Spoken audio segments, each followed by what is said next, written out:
जी से कि वे अपने संबोधन से हम सबका मार्गदर्शन करें। हम सबको प्रेरणा दें माननीय प्रधानमंत्री श्री नरेंद्र मोदी जी।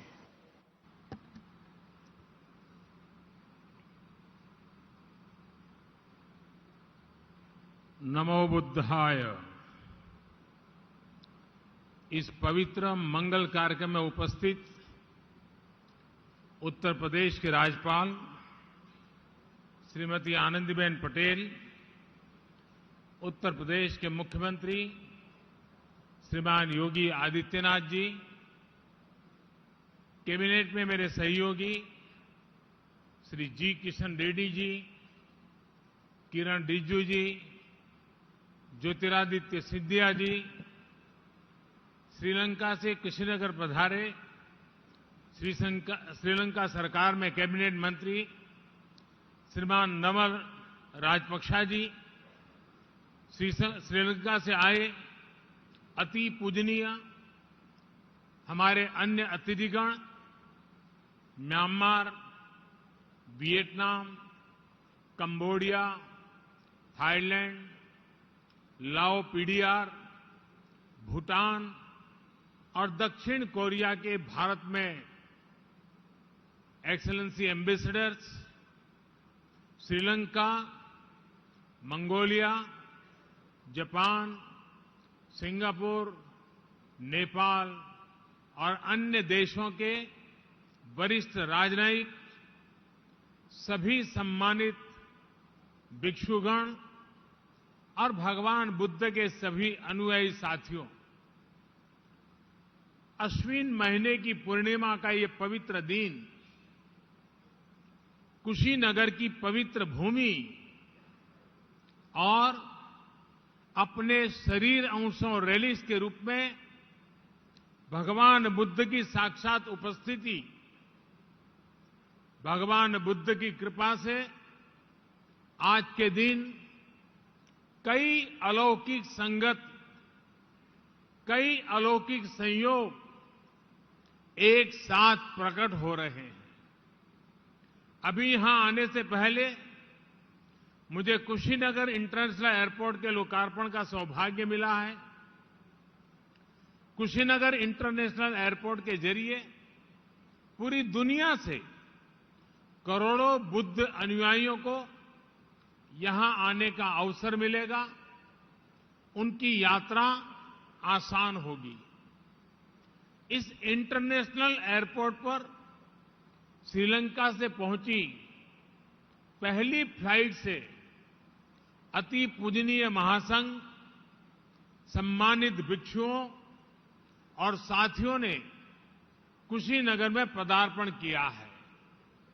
आप सभी की उपस्थिति भारत और श्रीलंका की हजारों साल पुरानी आध्यात्मिक, धार्मिक और सांस्कृतिक विरासत का प्रतीक है। साथियों, हम सभी जानते हैं कि श्रीलंका में बौद्ध धर्म का संदेश सबसे पहले भारत से सम्राट अशोक के पुत्र महेंद्र और पुत्री संघमित्रा लेकर गए थे। माना जाता है कि आज के ही दिन अरहत महिंदा ने वापस आकर अपने पिता को बताया था कि श्रीलंका ने बुद्ध का संदेश कितनी ऊर्जा से अंगीकार किया है। इस समाचार ने विश्वास बढ़ाया था कि बुद्ध का संदेश पूरे विश्व के लिए है, बुद्ध का धम्म मानवता के लिए है। इसलिए आज का ये दिन हम सभी देशों के सदियों पुराने सांस्कृतिक संबंधों को नई ऊर्जा देने का भी दिन है। मैं आप सभी को बधाई देता हूं कि आप आज भगवान बुद्ध के महापरिनिर्वाण स्थल पर उनके सामने उपस्थित हैं। मैं श्रीलंका और दूसरे सभी देशों से आए हमारे सम्मानित अतिथिगणों का भी हार्दिक स्वागत करता हूं। हमारे जो अति पूजनीय महासंघ हमें आशीर्वाद देने के लिए उपस्थित हैं, उन्हें भी मैं आदरपूर्वक नमन करता हूं। आपने हम सबको भगवान बुद्ध के अवशेष स्वरूप रेलिक्स का दर्शन का सौभाग्य दिया है। यहां कुशीनगर के इस कार्यक्रम के बाद आप मेरे संसदीय क्षेत्र वाराणसी भी जा रहे हैं। आपकी पवित्र चरण रज वहां भी पड़ेगी, वहां भी सौभाग्य लेकर आएगी। साथियों, मैं आज इंटरनेशनल बुद्धिस्ट कॉन्फेडरेशन के सभी सदस्यों को भी बधाई देता हूं। आप जिस तरह आधुनिक विश्व में भगवान बुद्ध के संदेश को विस्तार दे रहे हैं, वह वाकई बहुत सराहनीय है। आज इस अवसर पर मैं अपने पुराने सहयोगी श्री शक्ति सिन्हा जी को भी याद कर रहा हूं। इंटरनेशनल बुद्धिस्ट कॉन्फेडरेशन के डीजी इसके तौर पर कार्य कर रहे शक्ति सिन्हा जी का कुछ दिन पहले ही स्वर्गवास हुआ है। भगवान बुद्ध में उनकी आस्था, उनका समर्पण हम सब के लिए एक प्रेरणा है। साथियों, आप सभी जानते हैं, आज एक और महत्वपूर्ण अवसर है। भगवान बुद्ध के तुलसीता से वापस धरती पर आने का। इसलिए आश्विन पूर्णिमा को आज हमारे भिक्षुगण अपने 3 महीने का वर्षावास भी पूरा करते हैं। आज मुझे भी वर्षावास के उपरांत संघ भिक्षुओं को चीवर दान का सौभाग्य मिला है। भगवान बुद्ध का ये बोध अद्भुत है, जिसने ऐसी परंपराओं को जन्म दिया। बरसात के महीनों में हमारी प्रकृति, हमारे आसपास के पेड़ पौधे नया जीवन ले रहे होते हैं। जीव मात्र के प्रति अहिंसा का संकल्प और पौधों में भी परमात्मा देखने का भाव, बुद्ध का ये संदेश इतना जीवंत है कि आज भी हमारे भिक्षु उसे वैसे ही जी रहे हैं। जो साधक हमेशा क्रियाशील रहते हैं, सदैव गतिशील रहते हैं, वो इन 3 महीनों में ठहर जाते हैं, ताकि कहीं कोई अंकुरित होता हुआ कोई बीज कुचल न जाए, निखरती हुई प्रकृति में अवरोध न आ जाए। ये वर्षावास न केवल बाहर की प्रकृति को प्रस्फुटित करता है, बल्कि हमारे अंदर की प्रकृति को भी संशोधित करने का अवसर देता है। साथियों, धम्म का निर्देश है, यथापि रुचिरम पुप्खम मणमंतम सुगंधकम एवं सुभाषिता वाचा सफला होती कुब्बतो। अर्थात अच्छी वाणी और अच्छे विचारों का अगर उतनी ही निष्ठा से आचरण किया जाए तो उसका परिणाम वैसा ही होता है जैसा सुगंध के साथ फूल। क्योंकि बिना आचरण के अच्छी से अच्छी बात बिना सुगंध के फूल की तरह ही होती है। दुनिया में जहां जहां भी बुद्ध के विचारों को सही मायने में आत्मसात किया गया है, वहां कठिन से कठिन परिस्थितियों में भी प्रगति के रास्ते बने हैं। बुद्ध इसलिए ही वैश्विक है क्योंकि बुद्ध अपने भीतर से शुरुआत करने के लिए कहते हैं। भगवान बुद्ध का बुद्धत्व है sense of unlimited, sense of ultimate responsibility. अर्थात हमारे आसपास, हमारे ब्रह्मांड में जो कुछ भी हो रहा है हम उसे खुद से जोड़कर देखते हैं, उसकी जिम्मेदारी खुद लेते हैं। जो घटित हो रहा है उसमें अगर हम अपना सकारात्मक प्रयास जोड़ेंगे तो हम सृजन को गति देंगे। आज जब दुनिया पर्यावरण संरक्षण की बात करती है, क्लाइमेट चेंज की चिंता जाहिर करती है, तो उसके साथ अनेक सवाल उठ खड़े होते हैं। लेकिन अगर हम बुद्ध के संदेश को अपना लेते हैं तो किसको करना है, इसकी जगह क्या करना है, इसका मार्ग अपने आप दिखने लगता है। साथियों, हजारों साल पहले भगवान बुद्ध जब इस धरती पर थे तो आज जैसी व्यवस्थाएं नहीं थी, लेकिन फिर भी बुद्ध विश्व के करोड़ों करोड़ लोगों तक पहुंच गए, उनके अंतर्मन से जुड़ गए। मैंने अलग अलग देशों में बौद्ध धर्म से जुड़े मंदिरों, विहारों में ये साक्षात अनुभव किया है।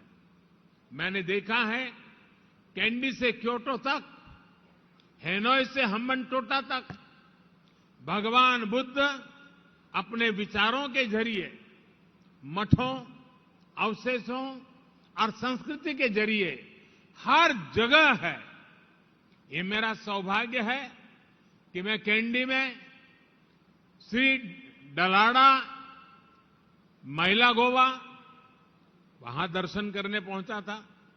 सिंगापुर में उनके दंत अवशेष के मैंने दर्शन किए और क्योटो में किनकाकुजी जाने का अवसर भी मुझे मिला। इसी तरह साउथ ईस्ट कंट्रीज के भिक्षुओं का आशीर्वाद भी मुझे मिलता रहा है। अलग अलग देश, अलग अलग परिवेश, लेकिन मानवता की आत्मा में बसे बुद्ध सबको जोड़ रहे हैं। भारत ने भगवान बुद्ध की इस सीख को अपने विकास यात्रा का हिस्सा बनाया है, उसे अंगीकार किया है। हमने ज्ञान को, महान संदेशों को, महान आत्माओं के विचारों को बांधने में कभी भरोसा नहीं किया है। उसको बांध के रखना ये हमारी सोच नहीं है। हमने जो कुछ भी हमारा था उसे मानवता के लिए मम भाव से अर्पित किया है। इसलिए अहिंसा, दया, करुणा ऐसे मानवीय मूल्य आज भी उतनी ही सहजता से भारत के अंतर्मन में रचे बसे हैं। इसलिए बुद्ध आज भी भारत के संविधान की प्रेरणा है। बुद्ध का धम्म चक्र भारत के तिरंगे पर विराजमान होकर हमें गति दे रहा है।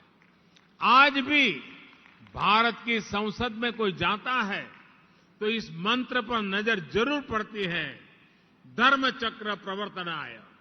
साथियों, आमतौर पर ये भी धारणा रहती है कि बौद्ध धर्म का प्रभाव भारत में मुख्य रूप से पूरब में ही ज्यादा रहा, लेकिन इतिहास को बारीकी से देखें तो हम पाते हैं कि बुद्ध ने जितना पूरब को प्रभावित किया है उतना ही पश्चिम और दक्षिण पर भी उनका प्रभाव है।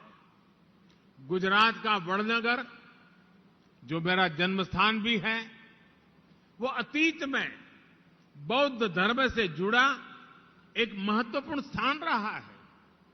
अभी तक हम ह्वेनसांग के उद्धरणों के जरिए ही इस इतिहास को जानते थे, लेकिन अब तो वडनगर में पुरातात्विक मठ और स्तूप भी एक्सकेवेशन में मिल चुके हैं। गुजरात का ये अतीत इस बात का प्रमाण है कि बुद्ध दिशाओं और सीमाओं से परे थे। गुजरात की धरती पर जन्मे महात्मा गांधी तो बुद्ध के सत्य और अहिंसा के संदेशों के आधुनिक संवाहक रहे हैं। साथियों, आज भारत अपनी आजादी का अमृत महोत्सव मना रहा है। इस अमृत महोत्सव में हम अपने भविष्य के लिए, मानवता के भविष्य के लिए संकल्प ले रहे हैं। हमारे इन अमृत संकल्पों के केंद्र में भगवान बुद्ध का वो संदेश है जो कहता है, अपमादो अमत पदम, पमादो मच्चुनो पदम, अपमत्ता न मियंती, ये पमता यथा मता।